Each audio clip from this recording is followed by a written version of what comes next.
Er binnen duizenden vrijwilligers actief in Friesland. In de natuur, de zorg of de sport. Ze doen het voor haarzelfs, maar meer nog voor een oor.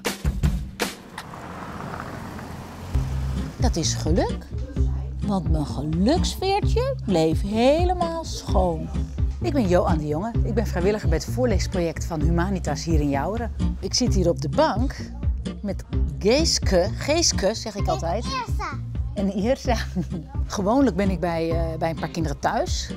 Die thuis niet alleen Nederlands spreken, maar een andere taal, waardoor ze achterstand hebben, taalachterstand. Dan kom ik boekjes lezen, dan kiezen jullie wat boekjes uit. De bedoeling van dit project is dat je een jaar lang thuis gaat voorlezen.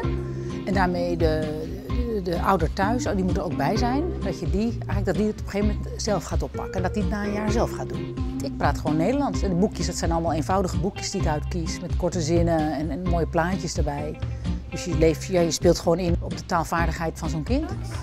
1 keer in de maand hebben we hier voorlezen in de bibliotheek van 4 uur tot 4:30. En dan komen hier verschillende kinderen. En eigenlijk de meeste hebben niet de Nederlandse achtergrond. Mijn jongste zoon is nu naar de middelbare school toegegaan. En ik vind het leuk om met meerdere dingen bezig te zijn. Ik werk en ik sport. En ik dacht, ik heb weer wat tijd over. En ik heb altijd erg graag voorgelezen voor mijn kinderen. En ik zag een oproep in de Jouwse Courant. Vrijwilligers gezocht voor het voorleesproject. Ja, je kan echt iets bijdragen. Taalontwikkeling, dat is heel belangrijk voor kinderen. En ik vind het zelf heel leuk om te doen. Zoek van meer informatie over Varenoor op uw Facebook-site.